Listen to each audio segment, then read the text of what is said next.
Prontinho. Então, boa noite, pessoal. Vamos começar a nossa sessão de tirar dúvidas aqui do módulo de reprodução. Hoje é a aula de sistema genital feminino, né?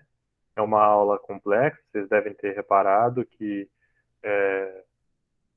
ali devia ter o quê? Uns 20, 25 slides, foi quase uma hora falando, né? Não é tão simples quanto é a parte de funcionamento do sistema genital masculino, tá? Principalmente ali no ciclo reprodutivo feminino, aquele sobe e desce de hormônio, sobe aqui, mexe lá, porque o hormônio é produzido num lugar, age no outro, e depois ele estimula o outro hormônio que vai agir no outro lugar, então é tudo meio integrado, não é a coisa mais simples do mundo, né? Mas vamos lá. Ó, vou pegar o nosso formulário aqui. O formulário tem algumas dúvidas, então vamos lá. Olhando pelo lado evolutivo, em que o corpo cria mecanismos de defesa para certas situações, como é o caso do ímen, como isso ocorre? O corpo percebe que está entrando sujeira e começa a gerar essa proteção, barreira? Não, ó.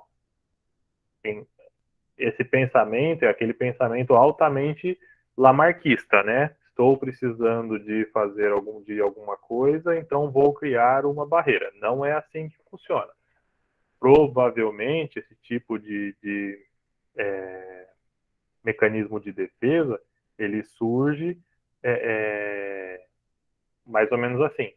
Uh, ou as mulheres já tinham, né? Por exemplo, vamos usar o women como exemplo aqui, né? É, ou ou né, tinha, ou então fazia o seguinte: se ele surge em algum momento evolutivo, né, apareceu ali essa membrana, o que vai acontecer é que você vai ter uma sobrevivência diferencial ou uma maior taxa de natalidade, né? Então, o que vai acontecer? Tem que pensar nessas características com a frequência que elas vão estar na população. Então,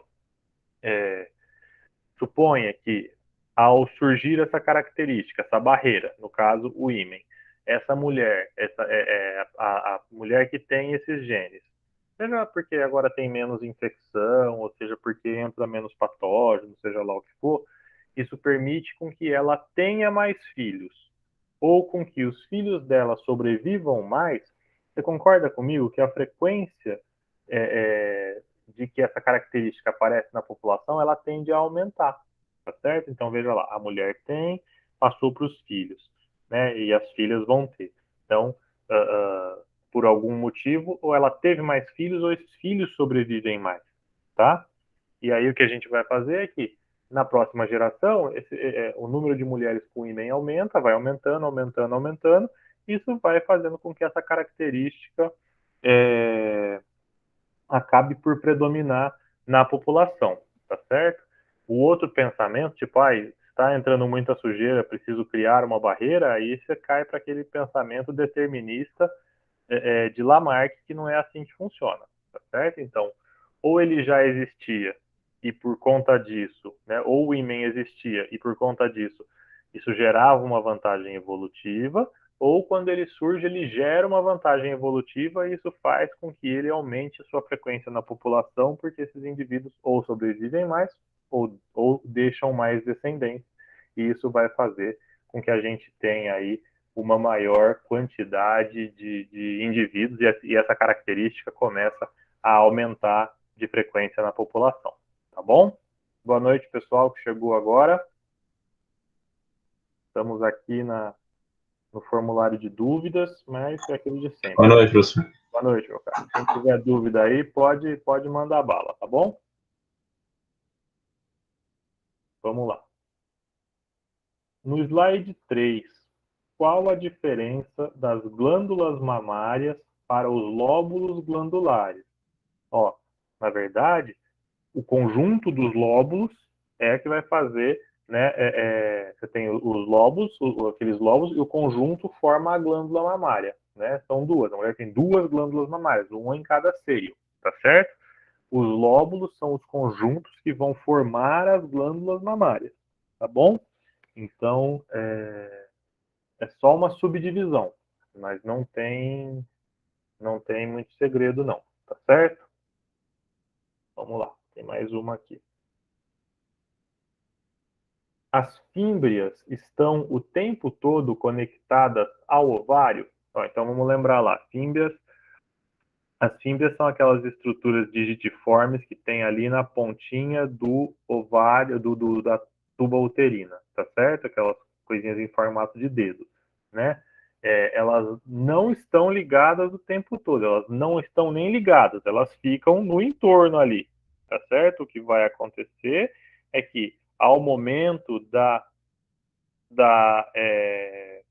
ovulação, elas vão se movimentar e criar ali, elas fazem essa varredura e puxam o óvulo, né? Que na verdade ainda não é um óvulo, é um ovócito, a gente vai ver na próxima aula, né? Então eles puxam e criam um fluxo para dentro ali e esse ovócito cai para dentro da tuba uterina, tá certo? Mas não tem esse encaixe físico, né? O ovário aqui a tuba uterina presa nele, eles são soltos, tá certo? Um é independente do outro aí nesse, nesse esquema, tá certo?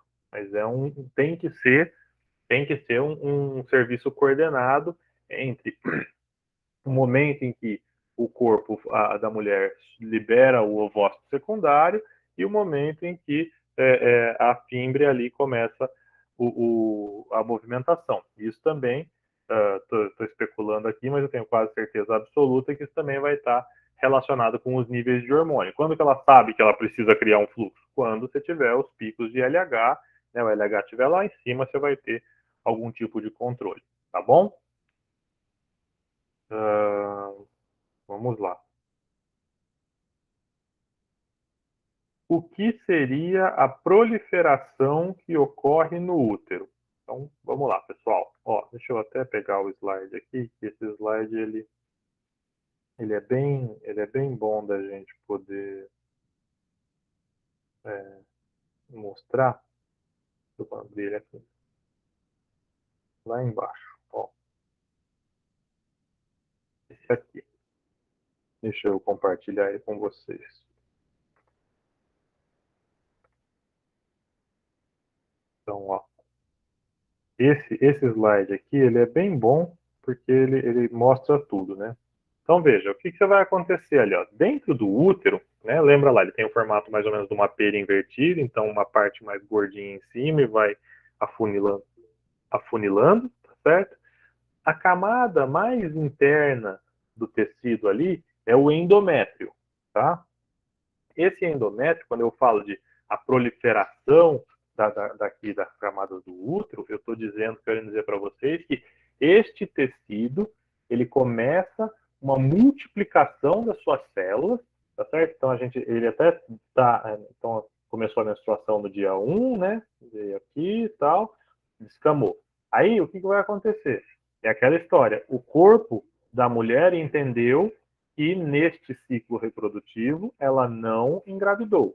Se ela não engravidou, o próximo passo é se preparar novamente para a tentativa de engravidar. O corpo da mulher faz essa tentativa mês a mês, né? Ou pelo menos não a tentativa, mas pelo menos os preparativos para caso isso aconteça, né?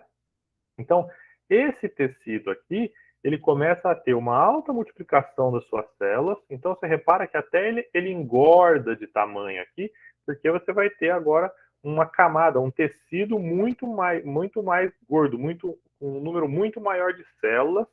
E junto com isso, principalmente no momento aqui em que você tem a ovulação, nesses primeiros 7 dias, né, entre o dia 14 e o dia 21 aqui, ó, você tem um pico de progesterona, isso aqui vai aumentar muito a irrigação sanguínea desse tecido, então vai levar uma quantidade absurda de nutrientes para lá, tá certo? E depois que chegar toda essa quantidade de nutrientes, o que vai acontecer aqui é que agora o tecido está rico em oxigênio, rico em nutrientes, tem uma camada bem gorda de células para que o embrião se implante ali e fique, tá certo? Então, é isso que eu quero dizer por proliferação da parede uterina. Quando, eventualmente, né, que é a situação mais comum, o óvulo não se implanta, o corpo lúteo morre, começa a diminuir de tamanho, as células vão diminuindo, vão morrendo, né? E com isso a produção de progesterona vai caindo e cortou a progesterona, você corta o aporte sanguíneo daqui. Cortou o aporte sanguíneo, você leva menos oxigênio, você leva menos nutriente, esta camada que tinha proliferado começa a morrer, começa a descamar, e aí começa a ser liberada junto com o fluxo menstrual. Tá certo? Tá claro isso aqui, pessoal? Não é um... Professor, aproveitando que o senhor já estava nesse slide, como seria a retroalimentação gerada pelo estrógeno? O senhor comentou na videoaula.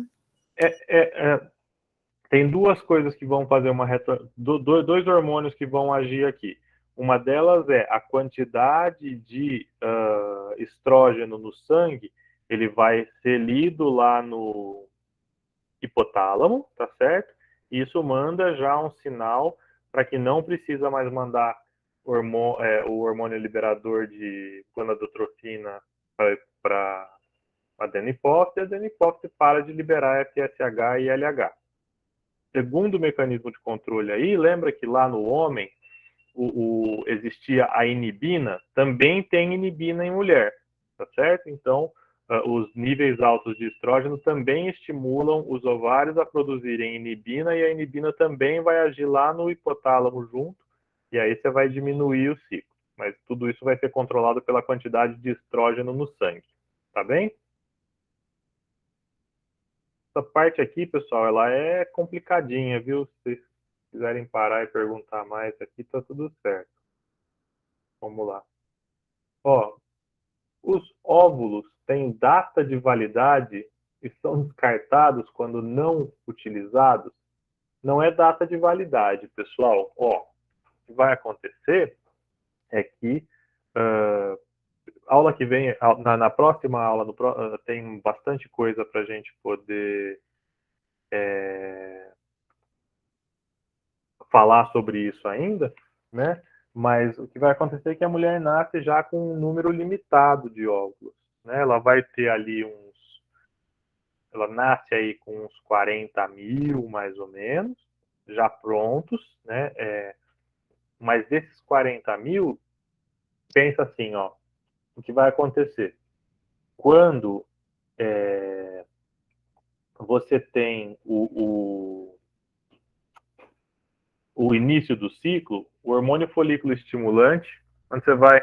Minha filha fazendo bagunça aqui. O hormônio folículo estimulante estimula aí mais ou menos uns 15 a 20 folículos a se desenvolverem, tá certo?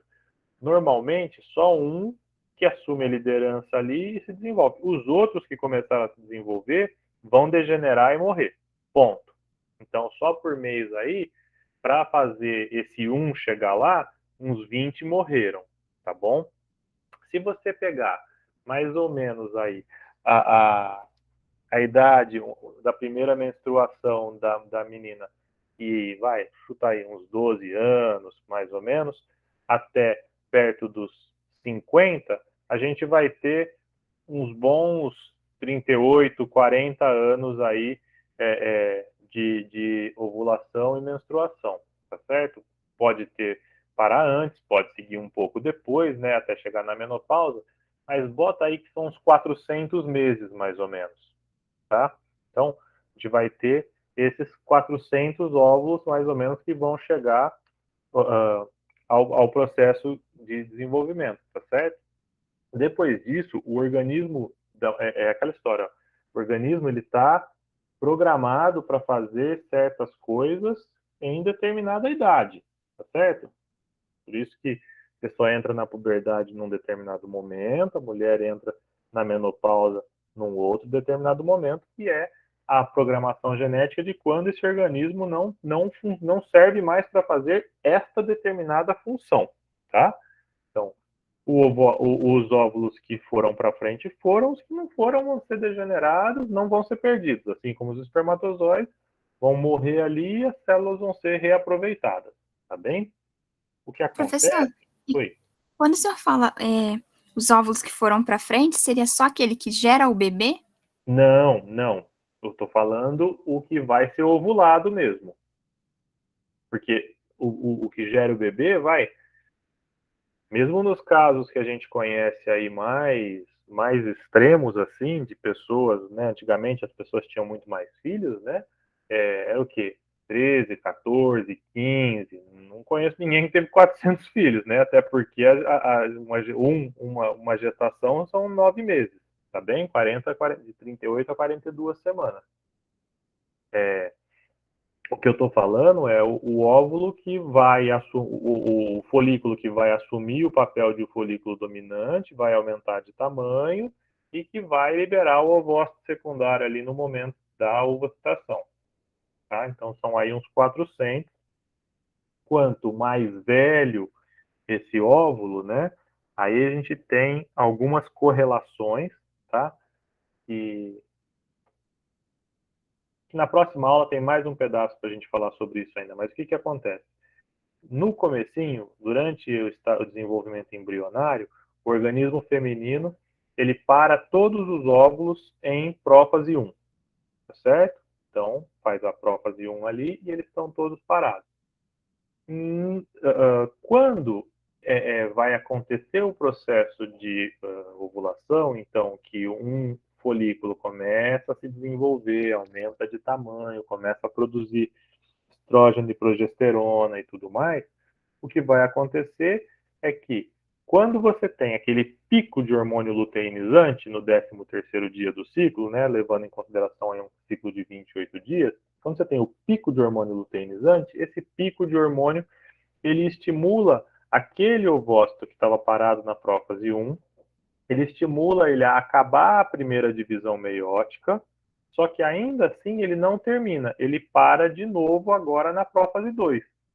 Ele vai até a prófase 2 ou metáfase 2 e para de novo, tá certo? Esse processo da metáfase 2, ele só vai terminar se o óvulo for fecundado. Então, quando vocês vão ver que na aula que vem, eu não vou falar em ovulação, eu vou falar em ovocitação, porque a liberação não é de um óvulo ainda, é de um ovócito secundário. Ele ainda tem os cromossominhos duplicados ali, tá certo? E o que vai acontecer é que, caso este ovócito seja fecundado, aí sim, essa célula termina a meiose e depois os núcleos se juntam e aí vão começar as duplicações, tá bem? Mas é isso que eu quero dizer. Deixa eu ver mais dúvidas aqui.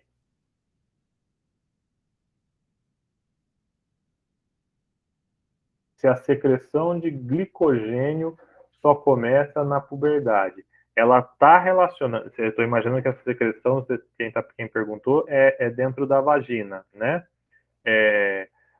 Sim, você tem um aumento dessa liberação de glicogênio e é junto mesmo com os hormônios com os níveis diferenciais de hormônio de FSH e LH que vão estimular esse aumento da secreção de glicogênio ali na região da vagina e a proliferação de bactérias anaeróbias que vão fazer a fermentação lática desse glicogênio, né, e tornar o ambiente ali mais ácido, tá bem?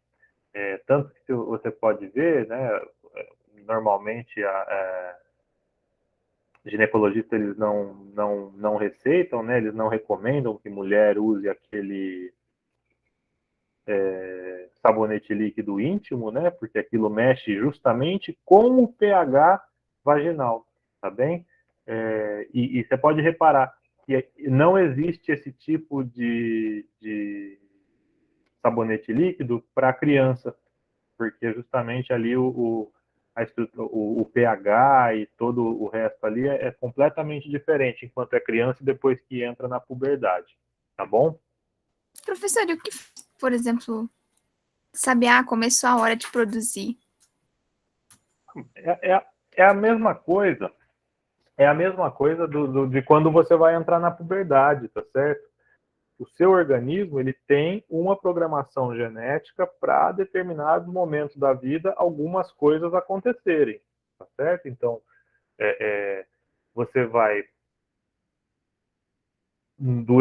por exemplo, durante a infância, o corpo tem um foco: crescer, crescer. Então, você pode ver, a criança vai crescendo, vai terminando a sua formação, troca a dentição da boca, né, aumenta o tamanho da mandíbula e maxila, os dentes ficam maiores, ficam permanentes, a criança cresce, fica maior, né, para depois o organismo iniciar um processo em que esse indivíduo estará fisicamente apto a gerar um filho, né? Então, eu imagino, agora dá para a gente viajar, mas evolutivamente a gente pode ter tido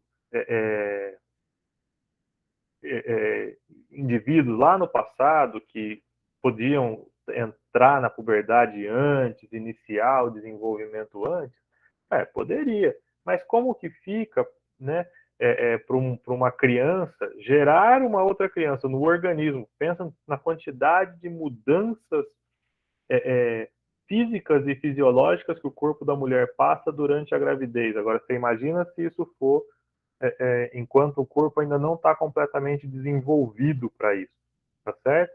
Então, evolutivamente, a seleção natural age, lenhando esse tipo de caso.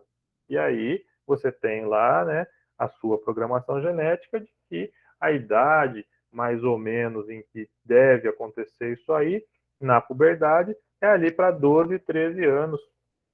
E o organismo já está minimamente forte para cuidar, aguentar uma gravidez e cuidar de um bebê até quando? Até mais ou menos chegaram aí para os seus 10, 12 anos. Lembrem-se que se a gente pegar lá na época da pré-história, a expectativa humana de vida era de uns 30 anos.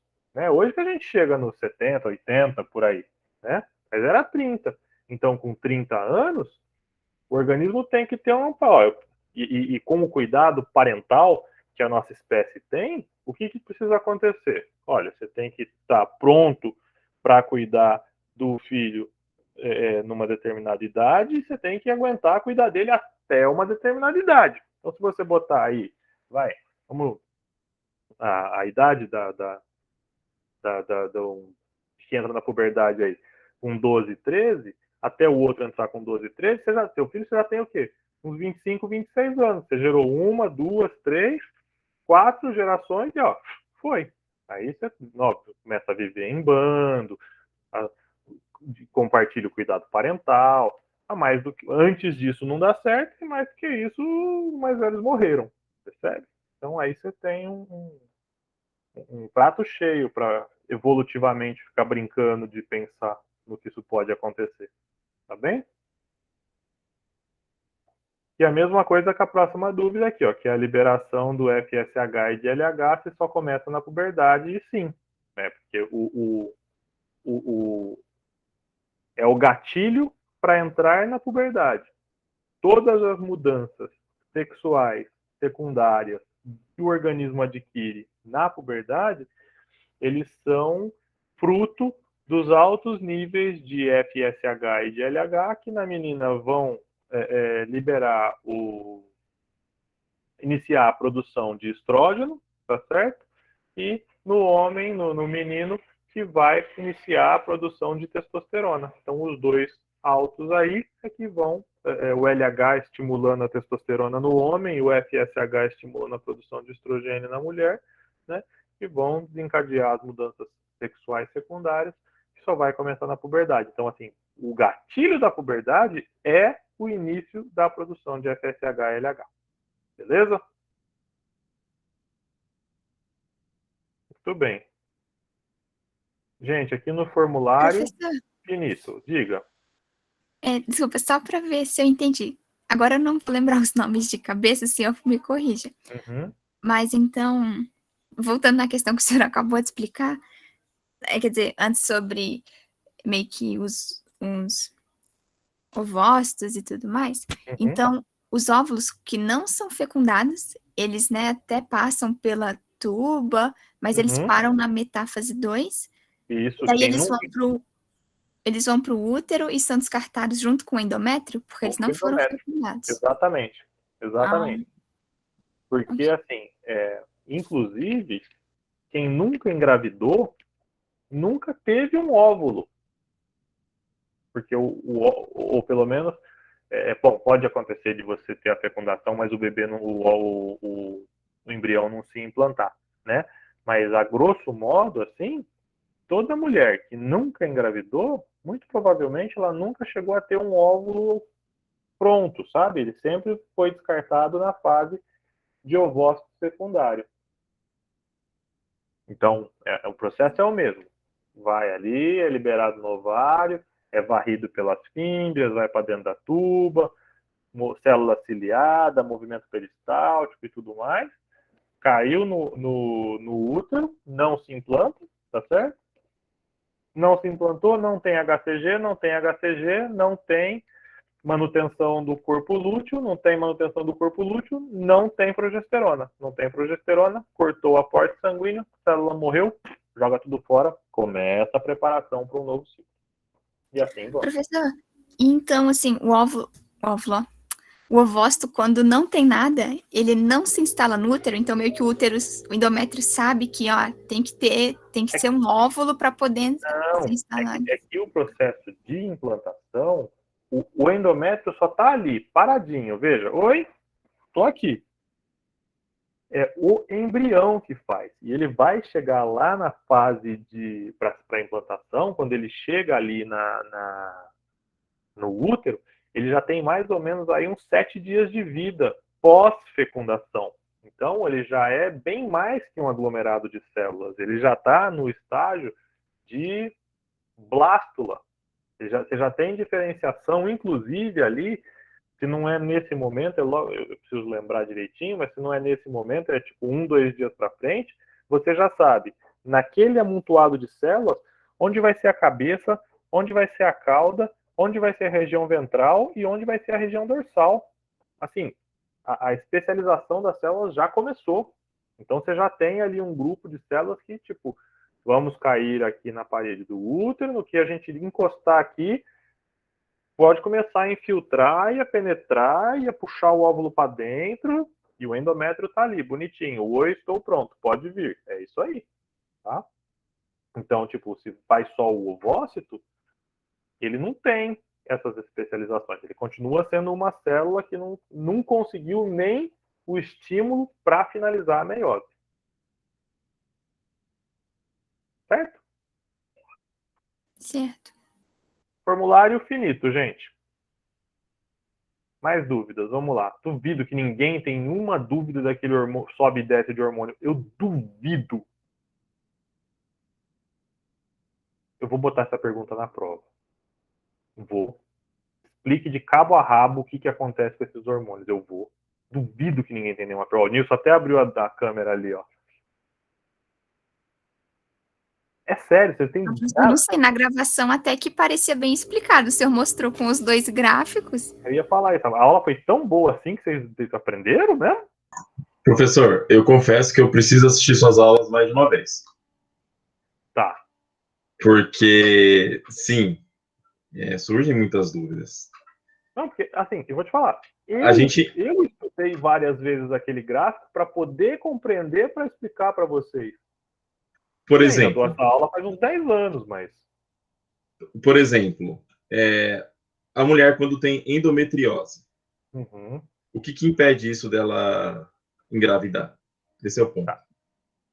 Endometriose é o seguinte: todas as coisas que terminam com ose, artrose, nefrose, endometriose, não sei o que, é algum tipo de inflamação do tecido, tá certo? Então, o que vai acontecer? A endometriose é uma inflamação do endométrio. Então, esse tecido, quando o embrião chega ali para tentar se implantar, ele não está aquele tecido bonitinho, receptivo, prontinho. Em geral, mulher que tem endometriose sente muita dor no momento da menstruação, sofre muito com cólica, porque esse tecido inflamado, ele tende a doer mesmo, né? Só que aí, com a inflamação traz um monte de coisa. Então, a inflamação muda temperatura do tecido, seu corpo vai ali tentar combater essa inflamação, vai mandar substâncias para lá, né? Para ver se isso alivia de alguma forma. E esse conjunto de características dificulta muito a implantação do embrião e, quando implanta, a manutenção do tecido. Porque uma coisa que vai acontecer, e isso vocês vão ver na próxima aula, no momento em que o embrião se sofrer a anidação ali e se implantar, você vai ter agora uma explosão de proliferação do endométrio, principalmente na parte aonde o embrião se implantou. Porque para a formação da placenta, a placenta é um órgão híbrido. Uma parte ela vem de células do próprio embrião e uma parte ela vem de células do endométrio. Como essas células do endométrio não estão legais, então elas nem entram nessa mega proliferação, então a chance, inclusive, de aborto na sequência é muito grande, tá? Então é isso. Quer dizer, o espaço ali que vai ser, onde vai ser o embrião vai se desenvolver, não está adequado para que haja esse desenvolvimento. Pode ocorrer também, então, dele prosseguir. Pode. Não é assim, você tem endometriose, você não vai engravidar. É só muito mais difícil, tá certo? E pode engravidar, pode acontecer, a depender do grau da inflamação também, né? Pode engravidar, pode segurar e pode, no fim das contas, lá o bebê nascer bonitinho, lá com 40 semanas, que é o esperado e tudo mais, né? Mas também pode ser que daqui a pouco, sei lá, um pouco mais para frente aí, a mulher tenha que entrar naqueles esquemas de repouso total, por conta de descolamento de placenta. Então, tudo isso vai estar misturado nesse processo. Mais dúvidas? Professor? Pessoal? Diga, querida. Vendo o vídeo, achei que estava tudo claro os hormônios, mas seria pedir muito o senhor dar uma repassada naquele gráfico, né? Não, de jeito nenhum. Vamos lá. Deixa eu compartilhar aqui com vocês. Para mim, esse aqui é o gráfico mais legal que tem. Ó, Mas aquele último que mostra ao mesmo tempo esse, né? o óvulo, ovário, útero. Esse, né? Aquele primeiro realmente é meio confuso, mas esse não, o daí primeiro é é mais só para fácil. mostrar os gráficos. Esse aqui eu acho que é o mais indicado aqui, ó. Então vamos lá, ó. O que acontece aqui? Deixa eu botar no pointer aqui. Ó. Isso aqui são os níveis de hormônios que a hipófise está liberando, tá certo? Nesse gráfico aqui a gente vai ignorar a existência do hipotálamo, mas ele existe, tá certo? Então vamos lá. Estes hormônios vão ter um efeito diretamente dentro do ovário, tá certo? Então aqui, ó, os folículos se desenvolvendo, crescendo, estando no tamanho máximo, liberando, né? Isso aqui são os eventos que vão acontecer aqui, que eles estão colocados em linha aqui. Esta estrutura aqui, o folículo e depois o corpo lúteo, que são a mesma coisa, só troca de nome, eles são responsáveis pela produção desses hormônios, estrógeno e progesterona. E esses hormônios vão agir no útero, tá bem? Então, é um multilocus aí. Então, vamos pensar por definição, para a gente ter um padrão na cabeça. Didaticamente, a gente considera que o primeiro dia de menstruação é o primeiro dia do ciclo, certo? Então, como é que a gente tem que pensar nesse entendimento aqui? Pensa fisiologicamente no que o corpo da mulher está entendendo.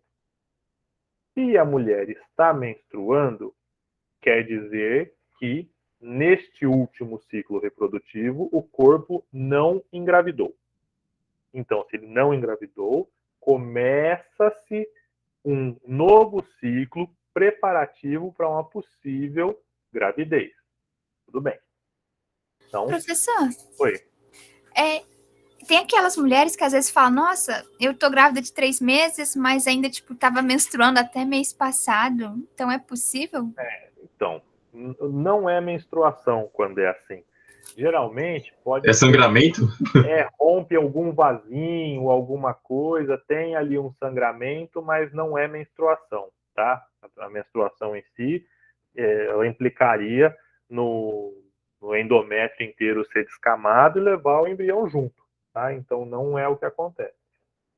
Então, aí, ó, no nosso primeiro dia, a gente vai ter o início da menstruação. A menstruação normalmente dura aí de 3 a 7 dias, né? Tem gente que tem um período mais curto, tem gente que tem um período mais longo, mas de qualquer maneira é a descamação do endométrio. Então, o organismo entende o seguinte: olha, não engravidei, preciso começar um novo ciclo. Como a mulher não engravidou, lembra, aqui a estrutura que produzia os hormônios morreu, ó, o nosso corpo lúteo morreu. Então, tanto estrógeno quanto progesterona estão muito baixinhos no sangue feminino. Então, o que isso vai fazer? Esses baixos níveis desses hormônios vão passar no hipotálamo vai perceber que vai liberar o GnRH, que é o hormônio liberador de gonadotrofina humana, tá certo? E ele vai lá na adenipófise estimular a produção de FSH, hormônio folículo estimulante. O que esse hormônio vai fazer? Quando ele cair na corrente sanguínea e passar pelos ovários, ele vai, o nome já diz, né? O hormônio folículo estimulante estimula alguns folículos a se desenvolverem. O folículo, ele é o ovócito, que aqui é esse amarelinho no meio, circundado por algumas células foliculares, tá certo? Quando eu digo desenvolver alguns folículos, eu estou dizendo que essas células foliculares do entorno vão iniciar uma multiplicação, elas vão crescer muito em número, tá certo? Isso vai aumentar, ó, você até percebe por aqui, ó, isso vai aumentar o tamanho do folículo, tá certo? Vai começar a abrir espaços dentro dele aqui, que vão ser preenchidos por um líquido intersticial, tá certo? E conforme este folículo, né? Então começa ali uns 15, 20, um deles se torna dominante, os outros degeneram e morrem, e este um folículo que começa a se desenvolver, ele começa a produzir estrógeno. Então veja, a gente tem aqui, ó, uma produção de estrógeno. Isso vai acontecendo concomitantemente ao desenvolvimento do folículo. Quando esses níveis de estrógeno aqui aumentam, você tem aquela retroalimentação lá no hipotálamo, tá certo? E isso faz com que o FSH diminua. Por quê? Porque o folículo já foi estimulado, você não precisa estimular mais. Pronto, ele perde um pouquinho a sua função. Este folículo maduro, que é esse aqui já, tá certo? Ó, bem grandão, um monte de célula folicular e tudo mais, ele começa a produzir bastante estrógeno, o estrógeno vai subindo, e mais ou menos ali, ó, no dia 12 ou 13, esse pico de estrógeno vai ser percebido lá no seu hipotálamo, que vai coordenar com a adenipófise, e você vai ter um pico de liberação de hormônio luteinizante, tá certo? Esse hormônio luteinizante, ele vai agir também lá no ovário, e ele vai fazer duas coisas. Primeira coisa que ele vai fazer, ele vai estimular que este ovócito, que era um ovócito primário, ele finalize a meiose 1 e pare na metáfase da meiose 2, tá certo? E ele também vai estimular algumas enzimas digestivas aqui, ó, que vão facilitar o rompimento do folículo, liberando esse ovócito 2 para a região ali perto das fímbrias e da tuba uterina, tá certo? A partir desse momento, o ovócito caiu na tuba. O que vai acontecer com ele vai determinar o que a gente vai fazer aqui. O estrógeno, ao mesmo tempo que ele vai crescendo aqui e estimula o pico de hormônio luteinizante, ele também começa a promover aqui a estabilização desse tecido e o aumento do número de células, tá certo? Morreu, descamou, agora preciso começar o preparativo. Então vai aumentando levemente o número de células aqui.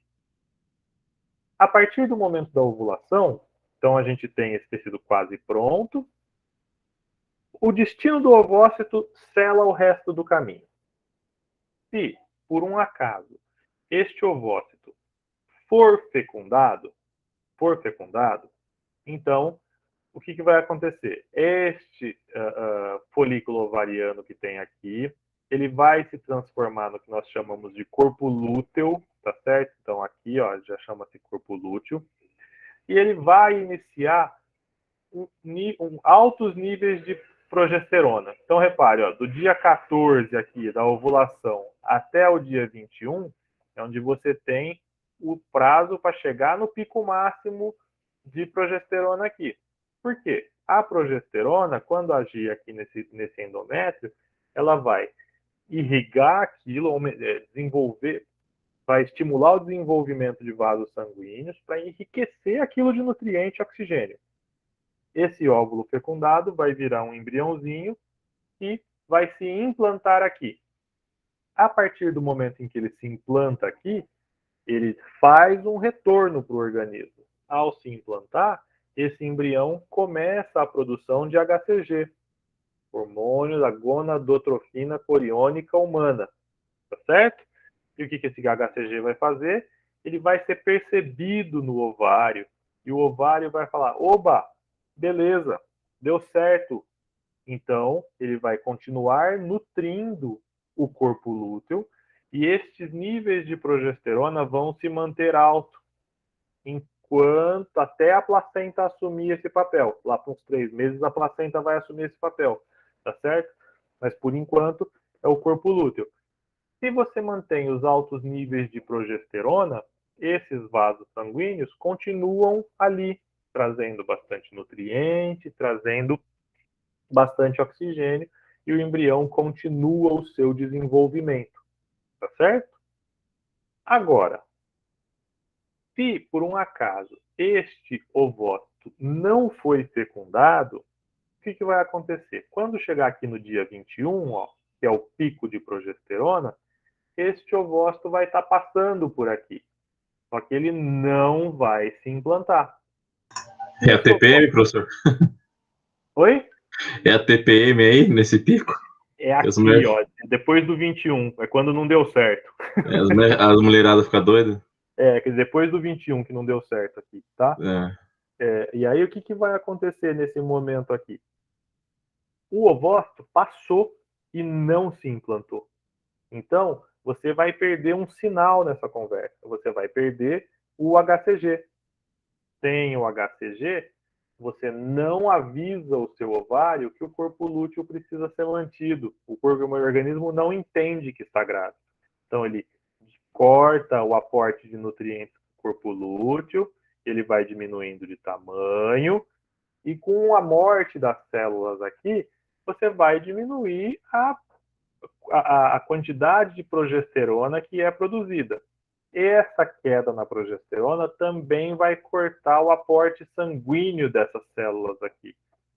E aí, com menos sangue, menos oxigênio, menos nutriente, este tecido começa a morrer. Começa a morrer, e aí, lá mais ou menos ao 28º dia, ele vai entrar no período de descamação, que vai coincidir com o primeiro dia de um novo ciclo, que é o quê? O corpo não engravidou, progesterona e estrógeno baixinhos. Isso vai estimular o quê? FSH, e o ciclo vai começar de novo. Certo? Professor, aqueles testes de gravidez, eles pegam o quê? A progesterona? HCG. Ah, HCG. HCG. Entendi. Professora, se você olhar lá na caixinha do teste de gravidez, ele está escrito assim, ó, teste de beta-HCG. Porque ele tem anticorpos para o HCG. A partir do momento em que o embrião está ali, ele libera no sangue, isso aí vai ser filtrado lá na urina, e por isso que quando a mulher faz xixi lá no teste, os anticorpos vão detectar o HCG na urina, tá? Professor, o senhor falou isso, me fez pensar uma coisa, porque... Ah, não, apesar... Esquece, professor, eu estava confundindo com o sistema reprodutor masculino, que a uretra e o canal eram... Na mulher é separado. separado. Né? Lembra que você tem aí uma das diferenças que eu citei lá nos dois hormônios, tá? Nos dois sistemas genitais, tá? Sim. Professor, então o que seria a TPM? Em que momento ali do gráfico? Então, eu estava brincando que é ali a partir do 21, tá? Eu não sei te dizer. O que acontece é assim, ó. Em geral, quando você tem a queda dos hormônios ali, tanto da progesterona, né? Se reparar naquele gráfico, a progesterona sobe, mas depois de um tempo o estrógeno sobe de novo, né? Então, o que ninguém diz exatamente o que é a TPM. Eu já procurei, todo ano me perguntam essa coisa, todo ano eu vou te falar essa mesma coisa, tá? E sabe exatamente o que é. Tanto que isso varia, né, de mulher para mulher. Todas têm aí algum, ou a grande maioria tem algum tipo de alteração de humor, né, mais ou menos nesse período, né? Algumas mais acentuadas, outras menos acentuadas. Mas o que vai acontecer é que essa queda brusca dos hormônios ali, porque o corpo lúteo morreu, isso faz com que dê ali uma desregulada, e hormônio é vida, né, filha? Então, o hormônio caiu, bagunçou, aí em algumas pessoas mexe muito, em algumas pessoas não mexe quase nada, né? Outras mexem de vez em quando, a depender de outros fatores, mas isso vai fazer alguma alteração no humor ali, na sensibilidade e tudo mais, né? Depende aí varia de mulher para mulher. Deixa eu ver, Renata. Aquele anticoncepcional injetável trimestral mantém o endométrio com poucas células? Então, Renata, esse trimestral eu preciso ver, tá? O que o que é facinho de você entender é aquele anticoncepcional oral que a mulher toma, né? Esse aqui é mais simples. Aquele anticoncepcional oral, ele vem com microdoses de estrógeno e progesterona, né? Muito pouquinho mesmo. Você tem até alguns que tanto faz, né? O dia da cartela que você começar. Então, se você começar, a cartela só vem escrito, né, segunda, terça, quarta, quinta, para você não errar o dia, né? Você só começa ali e vai. E alguns tem aquele esqueminha assim, ó. Você vai tomar esses aqui, começa desse, né? Vai tarará, 14 são 21? É isso.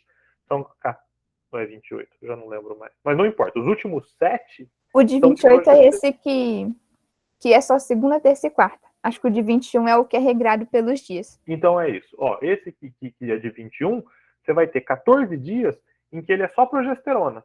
E 7 dias que ele é só estrógeno. E 7 dias que ele é progesterona. E aí, quando você cortar no 21º dia, você vai misturar o quê? Bum! Você vai simular essa queda aqui. E aí vai começar a menstruação. O seu corpo vai entender o que nesse momento? Opa, que beleza! Tá na hora de eu começar a organizar o corpo para um novo ciclo, tá certo? Ó, pensa aqui, 21 dias você vai estar aqui, né? Quando isso cair muito, que o seu organismo ia começar a aumentar a produção de FSH, o que você faz? Você entra com um novo comprimido e você joga o estrógeno aqui em cima. O estrógeno alto inibe a liberação de FSH. Logo, sem FSH, nenhum folículo se desenvolve. Então, esta parte do ciclo já está...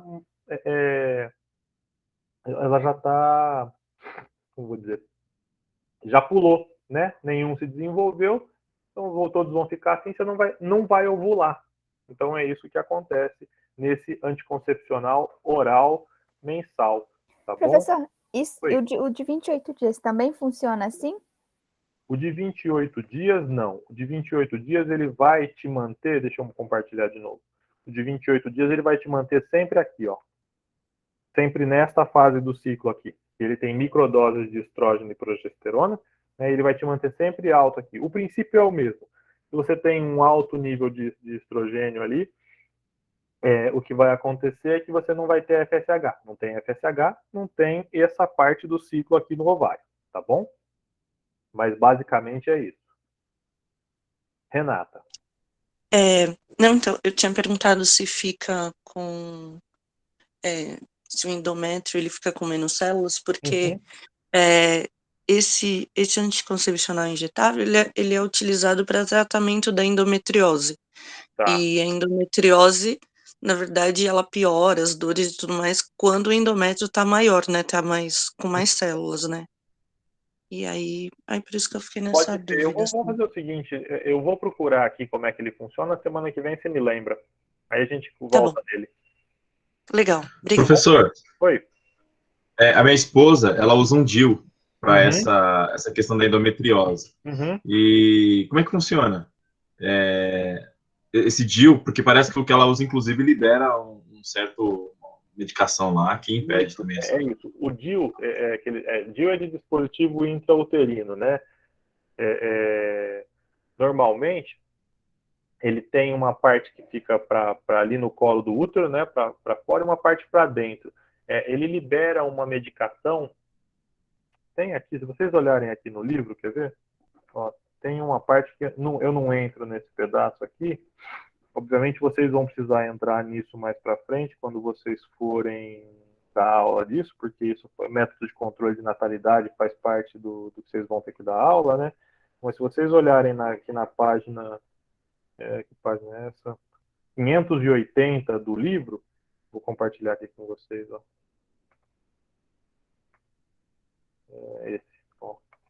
Você vai ter toda uma parte, ó, de controle de natalidade, tá? Espera aí, deixa eu liberar aqui. E ele explica os diferentes, ó, tem a esterilização cirúrgica, tem a sem incisão, tem os métodos hormonais com pílulas, mini pílulas, método de barreira, o DIU tá aqui, tá vendo? Ele explica direitinho também como é que vai fazer o funcionamento, espermicida. Então tem toda essa parte aí que eu não ponho na aula aqui, porque senão a gente vai ficar umas 6, 7 aulas só em sistema reprodutor, e aí me desanda o resto. Mas está ali o funcionamento dele, tá bom?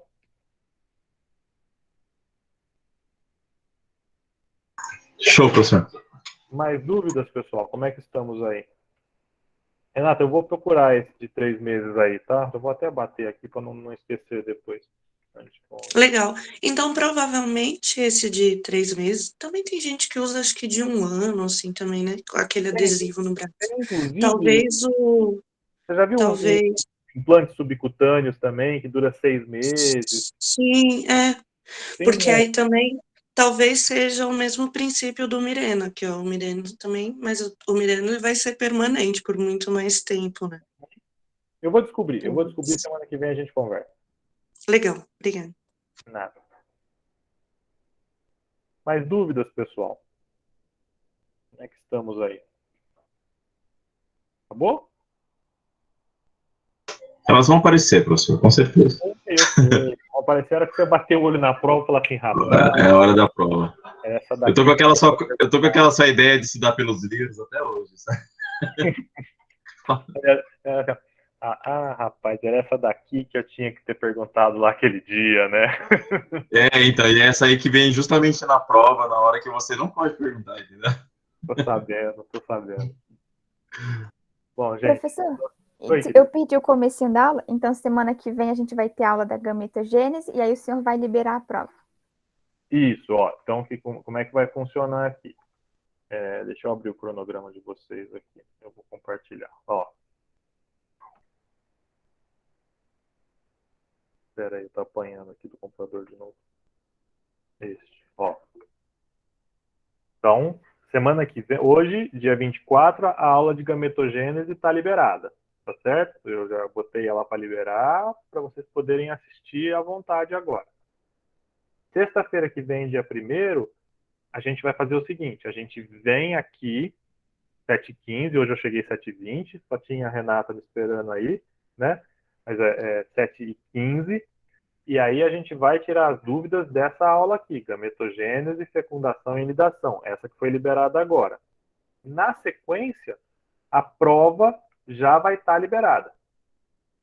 E aí vocês vão ter até 7 horas da noite do dia 8 para fazer o upload da prova lá. Ainda estou decidindo se eu vou fazer uma prova para vocês fazerem upload ou se eu vou colocar um misto de questão dissertativa e teste para vocês responderem ali no sistema. Eu tô vendo ainda como é que eu vou fazer aqui, mas é basicamente isso. Então, uma semana para fazer a prova. Naquele nosso acordo, né? Vocês vão fazer vocês e os livros, sem usar os coleguinhas. Certo? Formação. Então a gente vai ter esse tira-dúvidas primeiro antes de liberar a prova. Vamos fazer um tira-dúvidas antes da prova, tá? Legal. Vivian, existe algum estudo que explique formação de dentes e cabelos em cistos no ovário? Então, é outra coisa que eu vou procurar aqui. Para descobrir. Eu acho que pode, que eu sei o que pode ser, mas é uma bela de uma especulação, tá, Vivian? Então, para te dar uma resposta com propriedade, eu vou procurar aqui, semana que vem a gente conversa sobre ela. Pode ser? Então tá bom. Mais dúvidas, people? Se não... Ô, professor, esse livro que o senhor falou é o Fisiologia Humana? Eu peguei aquele link que você me deu. Estou usando ele, eu nunca mais fui lá no Biblioteca USP. É muito show aquele. Nunca mais fui lá na minha Biblioteca USP. Eu nem lembro mais como é a Biblioteca USP. Aquele link que você me deu, ele tá gravado aqui, ele tá favoritado aqui no Chrome. O meu também. E viva os piratas, gente. Olha, então, pessoal, então é o seguinte, ó. Essa aula de gametogênese, nidação e fecundação e nidação é uma aula que eu dei no curso de obstetrícia, tá certo? Foi no curso de embriologia de obstetrícia. Eu vou pegar aqui depois o livro e o capítulo para vocês poderem estudar essa aula também, tá bom? E é isso. Não temos mais dúvidas? Então vamos jantar. Já jantaram? O que jantaram de bom? Professor. Tomamos café. E se o senhor for fazer a prova lá pelo Moodle, né, que já fica fixo, e a gente vai ter um prazo de 1 semana para fazer, então a gente vai poder abrir, ver as questões para poder ir colocando depois as respostas? Isso. A única coisa que eu vou fazer é o seguinte, ó. Vou pedir para vocês chegarem à prova, tá bom? Na prova vocês copiem todas as perguntas, colhem no Word e resolvam lá. Só volte no E-Disciplinas quando você estiver com as respostas prontas para colar lá, porque eu vou fechar em uma tentativa de envio, tá bom? Então, monta tudo fora, sentadinho, pensa, relê. Antes você falar assim, pronto, é essa a prova que eu quero entregar. Você entra de novo lá e cola suas respostas e entrega. Combinado? Mas vai ficar a semana toda lá, se você quiser entrar, tipo, sei lá, 15 vezes, essa Renata me zoando, velho. Eu ia comer cachorro quente, vou fazer uma salsichinha aqui, que é o que dá agora. Filé de merluza. Por de Deus. Delícia um cachorro quente também. Eu troco, vamos trocar? Não dá para trocar porque já acabou. Olha lá, ainda faz a propaganda de um bagulho que nem dá para compartilhar, tá certo? Olha, depois que o Rodrigo Hirata lá, o Lemarte, fez com a gente na segunda-feira, ele ficou falando da alimentação de vários seres vivos que ele coloca lá. E aí ele colocava como exemplo o Big Mac. Então, vai comer um Big Mac, 2 Big Macs. Olha, ele judiou da gente. E aí eu fui procurar um lugar para, né, um Mac Delivery para entregar. O iFood entrega McDonald's aqui agora, que deu a lombriga? Eu acabei descobrindo que o Mac Delivery não entrega aqui na minha casa. Eu fiquei com muita raiva do Rodrigo, muita raiva. Desculpa descontar em você, assim, você não tem culpa, enfim. Eu só estava desabafando. Vou escrever pro Rodrigo agora, eu vou falar, Paiá, você fica fazendo vontade de comida, agora eles estão fazendo comigo aqui. Deixa o Rodrigo comigo. Eu vou acertar a carga horária dele de aula do semestre que vem, você vai ver. Opa, minha vingança vai ser da boa. Deixa ele com 10 disciplinas de uma vez. Deixa eu parar a gravação aqui, gente. Pior que eu não vou editar, não. Isso aqui vai pro ar pra gente falar pro